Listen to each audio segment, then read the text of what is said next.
everybody, and welcome back to another episode of Non-Judgmental, sponsored by Bean Scene. And this is the first ever video podcast that would be going live on alternative Sundays.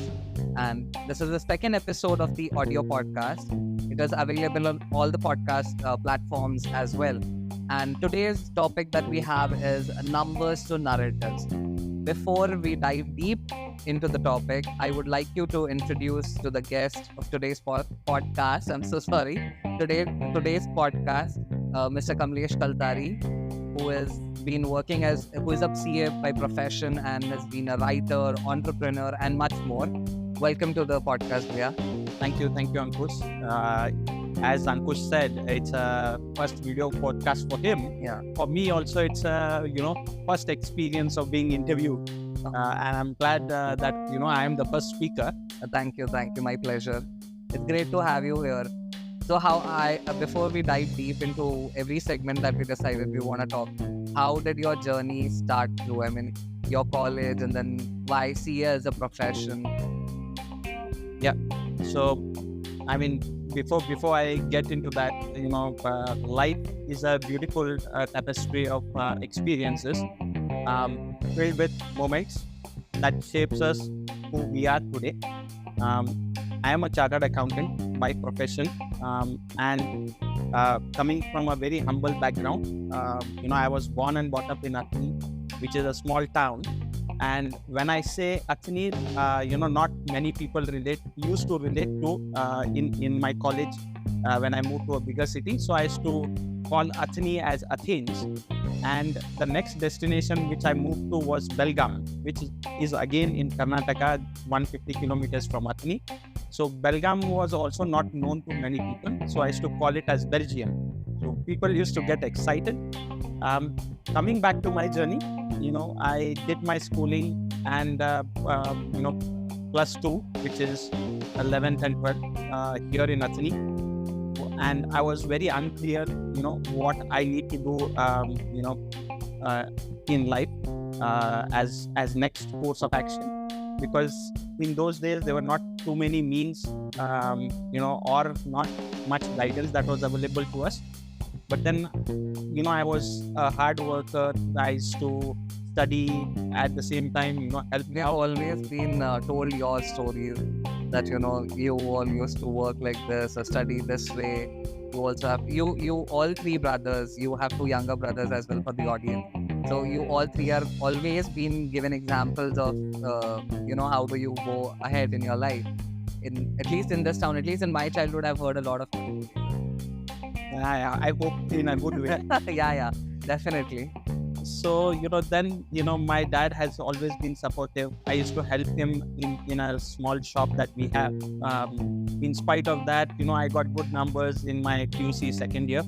So he encouraged me to step out, venture out and study. So that's where, I realized that there's something called CA. Then I entered the foundation exam with a lot of efforts, cleared the final. And then through campus, I got placed in an MNC, then worked in an MNC for close to a decade, I think about 9 years. During my stint with my first company, I got an opportunity to move overseas. So I on a secondment assignment for 2 years. So I was in Malaysia for 2 years. Then I came back to Pune, spent around 6 years. Then, I decided that life is a journey which we, decide where we want to go. So after, around 16 years of professional job stint, I decided, I need to be on my own. And I always wanted to stay with my parents because of, being 2 decades away from them. And I wanted to always be closer to them, function as a support system. So I decided before COVID kicked in, I came back to my hometown. Then now as an independent chartered accountant, I have my own practice here. I serve international clients out of here. And I also try to do different things, like you said. I am an entrepreneur, part-time author, now turned poet. So suddenly I realized there is more to life than just numbers. So, I'm exploring life as it is. At the same time, I do have aspirations. I have to earn a living. Yeah. So, the profession helps me with that. So how did you decide, like, okay, CA is one thing, because now, as you said, you serve your international clients as well. So I discovered in my plus two that there is something called ACCA that helps you. You are a internationally certified chartered accountant then. So was it available then, and how was it? The main question I wanted to focus on is, was CA?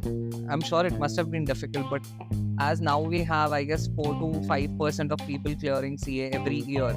So was it the same back then, or how were the things? No, so in those days when I was studying, I think the pass percentage was very less. To be honest, it was somewhere between 2 to 4%. At the same time, it required a lot of dedication, efforts, and persistence. To tell you the fact, I myself have flunked in CA final for 4 times, and I cleared in my 5th attempt. So it has been a tough journey. In spite of me, only studying and giving dedicated time for studies, I used to study for 14, 16 hours easily. And in spite of preparing well for the exams, I couldn't figure out why I am unable to crack it. So someone needs to be, focused, at the same time persistent enough to pursue, the end goal. Because having reached that far, I didn't want to give up. So, I kept on trying, and every time, I used to fail by, just few marks. I used to pass in all the subjects, but there's something called as aggregate in CA, where your aggregate percentile or average should be 50. So the passing marks are not good enough. Okay, so that, but your overall aggregate should be, say for it should be 50% overall. So unless you do that, you still are a failure. So you still do not pass. That was something which was hard to digest.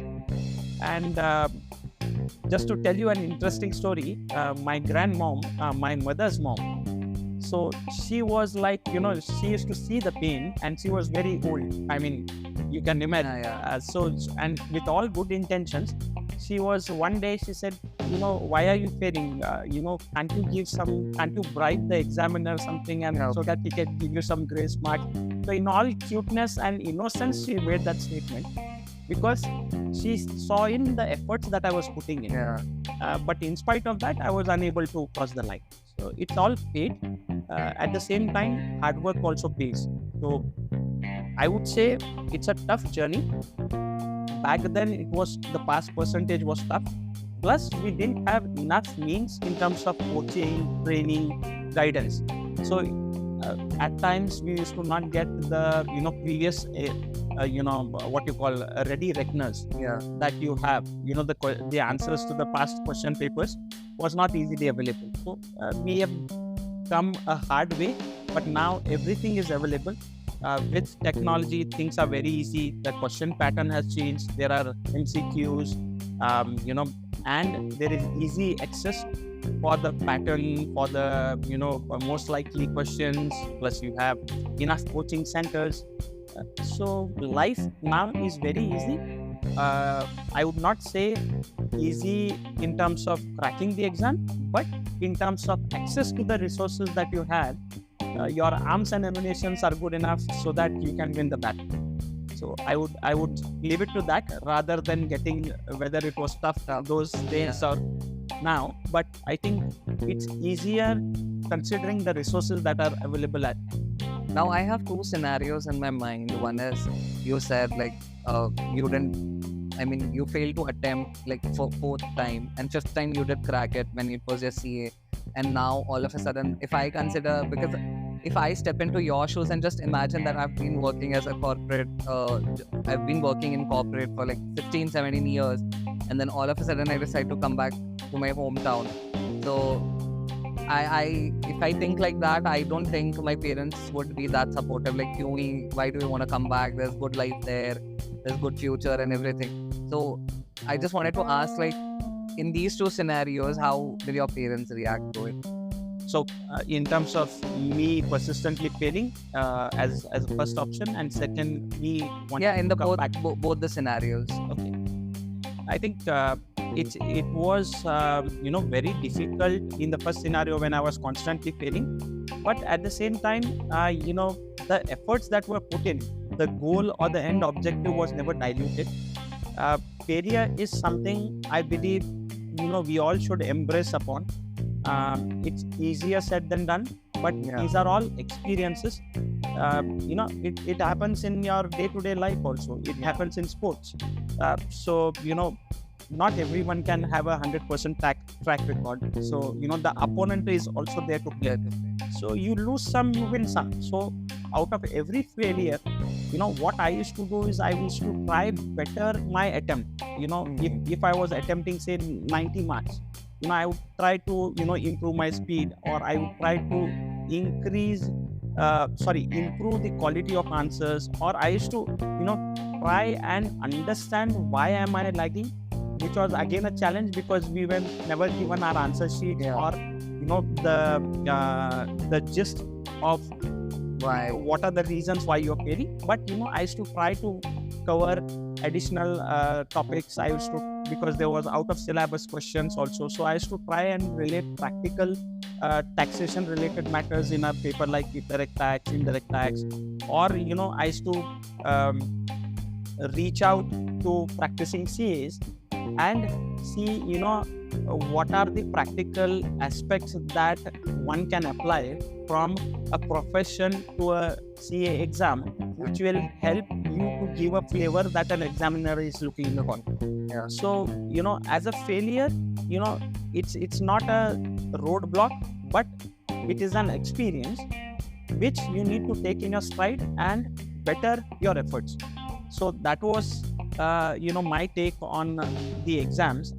And of course my parents were very supportive, patient enough to travel that journey with me, and they understood that there is something called luck which is not in my favor at that point in time, but efforts were genuinely put in, which they could see, and they supported me on that.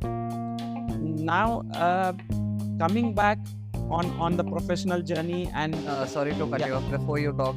There's one quote that during our 10th standard farewell, I was given this beautiful laminated quote that said, failure is a stepping stone towards your success. And that during that time I didn't understand. I was like, why did they give me this? While everybody others has some different quote. Some have beautiful, like in my perspective, they were like, oh, at least this is better than having the word failure. Which I didn't understand back then. But today when I see, when I have fallen back and then grown again, like I've been growing slowly and steadily with a lot of failures also. Now I understand why they had given it to me. I think failure is a beautiful experience. I think a lot of people struggle to make an attempt. Now I also ventured into two startups of mine. I ventured into a cafe. I ventured into a travel startup of mine, wherein we had a luxury tents that was in our beautiful Kashmir near Sonmarg. So I would say these are experiences. I mean, I tried to break even in one, and I failed in the second. But these are experiences only few people can dream of, venturing into something out of their comfort zone. And like you rightly said, failure is a stepping stone for success. A lot of entrepreneurs these days who are doing well, a lot of unicorns, they just didn't come overnight. They have failed miserably. In their past events, they have bettered themselves, and then hence they are successful now. And once I feel the mistakes that you made have made you fail, the next time you're very careful about every step that you take. Absolutely. And you have to be observant. You have to keep your mind, ears and eyes open, and not only learn from your mistakes, at the same time learn from other people's mistakes. So these experiences definitely become your guidance and stepping stone for success. So experiences, even failure, I would recommend a lot of people to embrace the failure. with open arms, because there is nothing good that can happen to you unless you fail.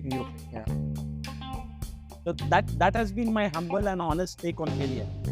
So Now I have learned to, accept, because there was a lot of grumbling.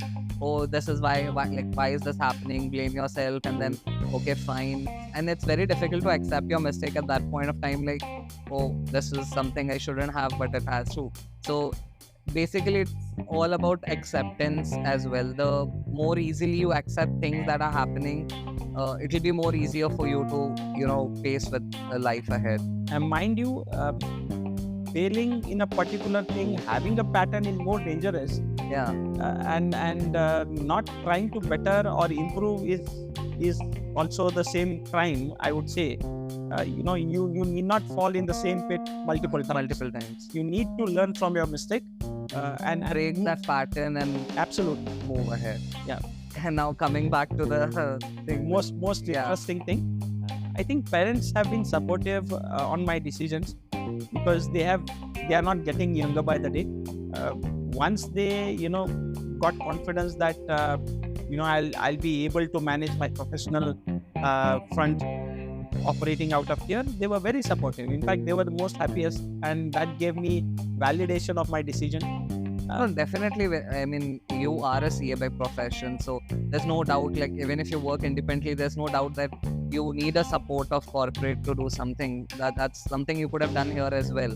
But the thing that that always keeps striking me is like moving from a bigger city to a town. Like, now it's come out to be a town. I guess initially we should have called it a village. Now it's developing. Within another few years, it'll come up to a city level. But that major difference is, you still find it difficult or you're comfortable? I'm very much comfortable. I'm very happy with my decision. One thing life teaches you to be, contented. So contentment and gratitude is what I have, always learned from elders, people I interact with. And this is, I would say, I would give all the due credit to the upbringing that we have been, brought with. Once you start looking at people below your means, then you'll realize that how fortunate you are to, be in the place, have the luxuries or the basic necessities that you have. Life is very simple. I mean, I might sound like a philosopher at the moment, but it's a truth that I have witnessed and I have heard from other people I look upon to also. Life is very simple. All what you need to live a living is basic necessities. Something which, there are luxuries. Of course, I understand there are expensive hobbies. People like to travel. So once you are sorted in terms of having the basic purpose for your future needs, or if you are able to manage your living, monthly basic expenditure, I think place becomes irrelevant. And there is, more greed to money. There's no end to what one can earn. So Yeah. earning potential is one thing. Having said that, I have not given up my ambitions, and aspirations are always there. But I've started to acknowledge the way things or the life is shaping up, and I've been contented and very grateful.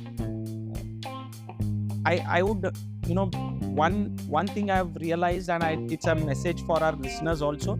I think people should strive for financial independence. Financial independence does not come very easily. One needs to be, boring in terms of taking care of basic necessities. So I would encourage all the listeners to have certain basics in place. Create an emergency corpus, which will cover your 6 to 9 months of living expenses. Have health insurance in place for all your family members. Have life insurance, which is term insurance. Of course, it's very difficult for the family to grapple with someone's bread earner's loss. Yeah. But apart from that, there are financial repercussions also. So have a term insurance in place so that family at least doesn't have to run around once their loved one is no more, or due to an unfortunate incident or whatever. And also plan your investments wisely. Have your expenses in check, invest your savings, because of course we all know that inflation, taxes in the first place eat up a lot of your Money. income. Yeah. So whatever you save, try to invest so that you beat the inflation. And the eighth wonder of the world is compounding. So as you stack in more investments into equity, and also based on your risk appetite, have certain portion in that, so that it takes care of your future needs. It could be your retirement option, it could be your kids' education, their marriage, and other your travel plans that could be in place. So at the same time, do not get carried away by someone's success story or someone's lifestyle habits. Everyone has their background, everyone has their own platform on which they have started with. If someone has a launch pad, and they can only go up, or if they don't manage it properly, they will go down south. So everyone's story is different. Don't get negatively inspired or influenced by their stories. Put in your hard efforts and then focus. Now, in a place like a small town that we are in, which is Atani, the expenses are in check. So I don't feel that stress. At the same time, it gives me enough balance where I can spend equal amount of time with family. Education also is decent compared to 2 decades that we used in the time that we were in. So I think the quality of life is good. Here you can focus on your own self well-being. You can give equal amount time for your physical well-being, be in the nature. The food that is grown in the surrounding villages is very organic. Yeah. So all these factors put together, I think I'm better off compared to a metro. There's no traffic. No doubt. Yeah. So I do miss my social outings. I do miss the city life in terms of entertainment and other things. But life is a journey. I think you from point A to point B, you have to move, and sitting constant is something which does not excite me. It's boring for me. So I think I'm embracing the current phase of life that I am in, and what best where you have your support system in parents. I always wanted to be around them. That's a wonderful thing. And kids also get to spend time with grandparents. Yeah. So the upbringing, the positive qualities that they have inculcated in us is what I always wanted for my kids also. So I think with the support system around, I am in a happy zone, and touch wood, I think things are going fine. That's wonderful. That's what something can ask for. I don't know. I've heard this when I was growing up. My mom always gave an example. Have you seen those people? All 3 brothers. Even if it's washroom, no matter where, they always carry a book with themselves. Now I don't know how far is that true. No, I wasn't a bookworm for sure. My other 2 brothers were definitely into it. So I used to balance it out. I used to study with a dedication. I used to give equal amount of time to sports and friends. I like mingling with people. I like venturing out, traveling. Whenever I'm not in a good mood, I just pick up my bike and visit friends, roam around. I give equal time to profession, to reading. At the same time, I like to pick up new hobbies. So Saturdays are dedicated for trying out something new. Now, it might sound strange being in a CA profession where you have to be updated on tax matters. Of course, that professional reading is there. But, I'm not too much into reading. So, I know a lot of people who read 2 books a day, 3 books a day, but I'm not too much hooked into reading. But of late, I have made it a habit that, I pick up a book and try to finish it in 10 days, which is a good amount of time. But yeah, I mean, it's a good start. It might sound strange that, of late I've started writing poems. And I've been an author myself, so it might sound strange that I don't read enough books. But yeah, this is something which I've picked up now. So coming back to this topic that we are discussing, like how did the numbers turn into a narration? That is what the whole topic is about. So what made you inspire to write your first book? I think there was no plan as such. Of course, my first book is on my travel expedition. It's a description of the road journey to a beautiful place called Leh. Yeah. So I went with my friends, and I was very mesmerized by the place. And the book is all about the journey that the build up to the journey and the experiences that we had during the journey, interactions, fun moments, and the place was so mesmerizing that the aura or the awe that was created by the place itself inspired me to pen down few things. When I started writing down, I think there was no stopping. So it systematically flew into chapters with proper headings, and then the objective was very clear that I wanted to pen down my experiences because I wanted to inspire people to venture out of their comfort zones, meet new people, and embrace nature, basically experience life. So of course, in places like these, you see people how they manage, and they or places surrounded by Himalayas are shut for 6 months because of the heavy snowing that goes. So those stories that we heard during our journeys were very inspiring, and that gives you a chance to appreciate the extremely luxurious life that you are living. In spite of living in a small town like Athani, also we are very fortunate. Those people are devoid of basic amenities, basic food necessities also, because they are completely cut off from the main supply market, which is Kashmir. So I think these experiences, I badly wanted to pass it on and share with the audience. And also the beauty of relationships, stay around your close ones, pick up some new hobby. So basically enjoy life is what the message I wanted to pass on. And the current plan of publishing the book on poems also explores various topics.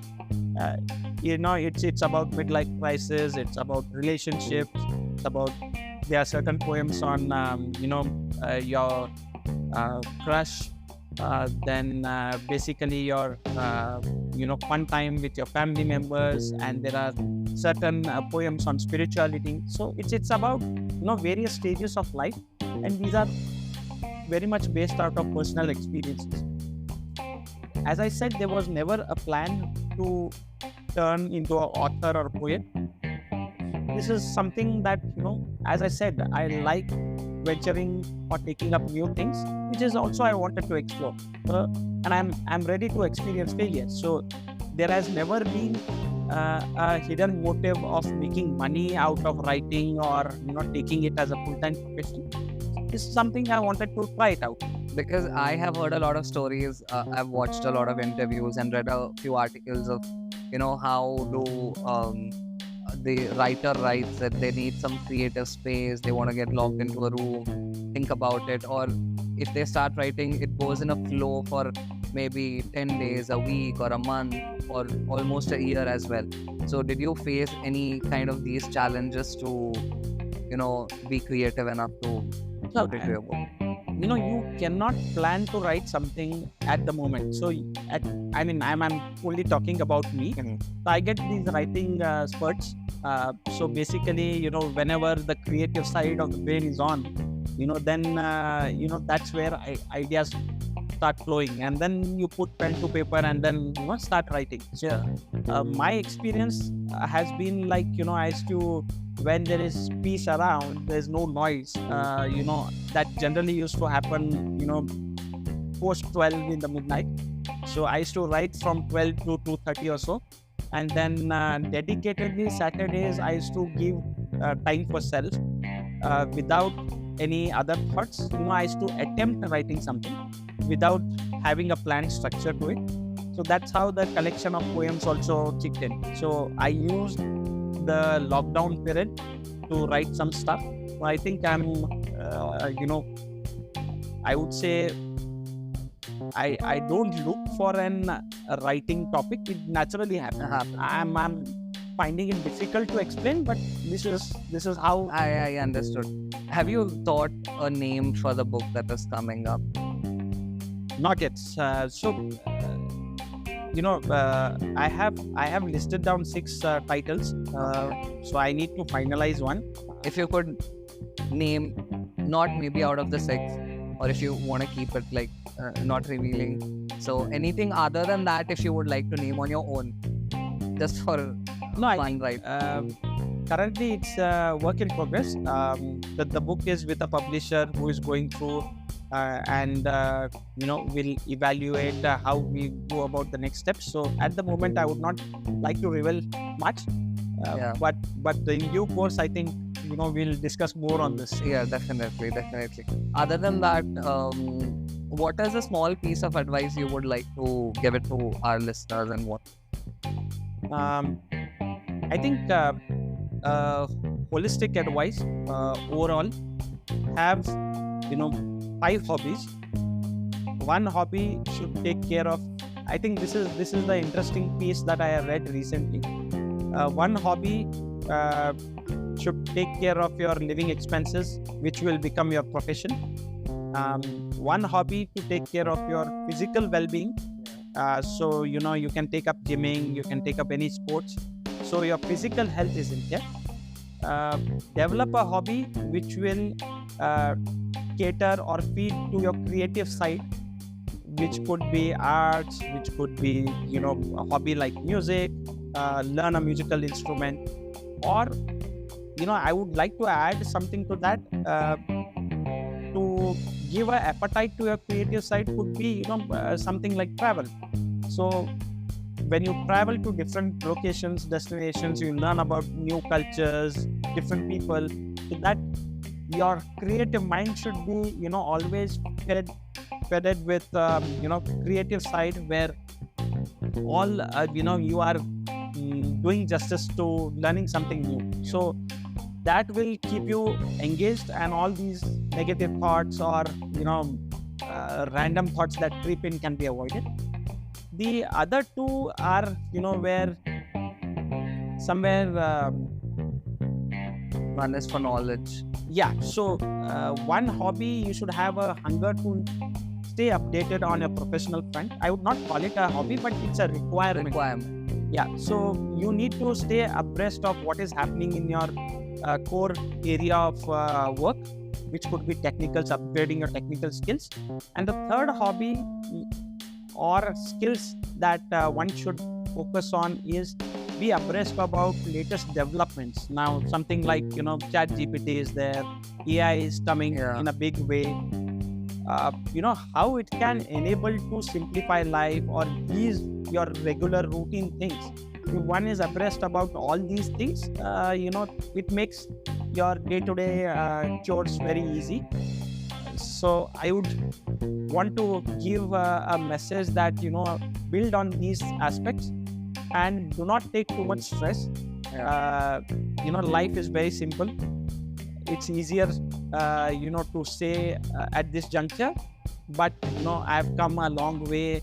I might sound philosophical, but stay contented, have gratitude, and the universe will give you back in abundance.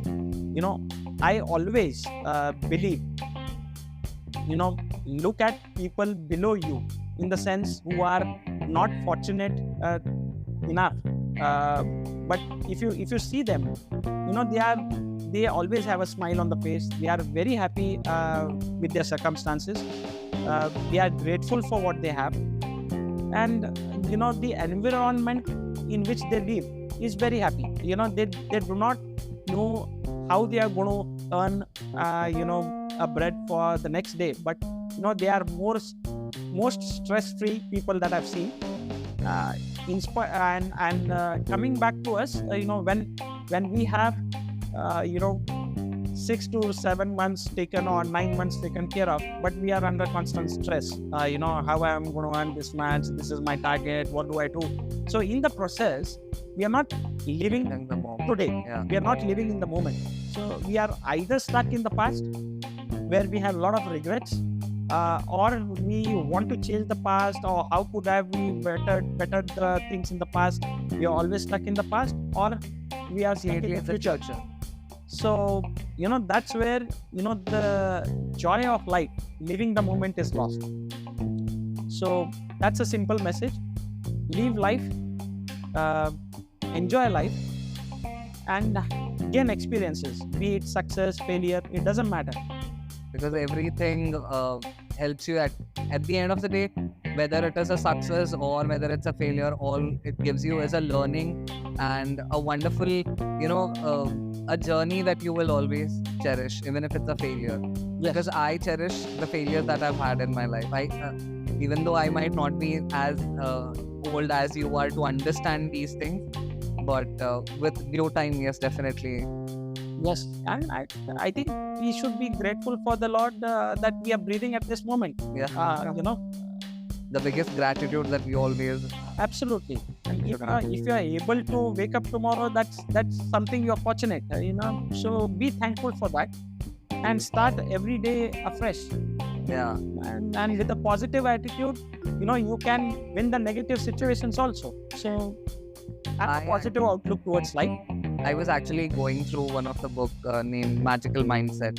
So that book has completely changed my entire perspective towards life. For me, it was always like, if I have a bad day, like if I had a bad day yesterday, today also has to be bad, because the process of my thoughts was still there. So I always struggle to, okay, fine, it was a yesterday and today is today, to live in the present moment, as you also said. So that book has helped me a lot in terms to understand when is the time that you need to stop thinking about it. And that one book, that first statement that I ever read was, you can only control the things that are in your hand. So before you try, whether it's you're overthinking or if you're feeling anxious about something, ask yourself a question: is this something that you can change or control? If yes, think of what you can do to control. And if it is not in your hand, then stop worrying about it, because what will happen will happen. So that has entirely changed the narrative and the perspective I always had towards my life. Very true. So before we end the podcast, please give us your Instagram handle or maybe any social media handle. And I hope your book is available, if I'm not wrong. Yes. So my Instagram handle is Kaltari Kamlesh, KaltariKamlesh, and the book I have written is Tenu Main Le Javanga. The book is in English. This name because the emphasis is on the place called Le. So I'll ask Ankush to display the link. Yeah, definitely. I'll add in the description box below. Thank you so much. And thank you, listeners, for the patient listening. Hope you have some positives to take away from this podcast. And thank you, Ankush, for coming. No, definitely this has to be one of the very positive podcasts, because we discuss, usually it has to happen like, maybe if I see in the previous episodes that I've had, I have had some sort of regret, this should not have happened, or we have always discussed about the millennials' perspective. And today we got to have a different perspective as well. So thank you so much for coming, and it was wonderful having you. Same here.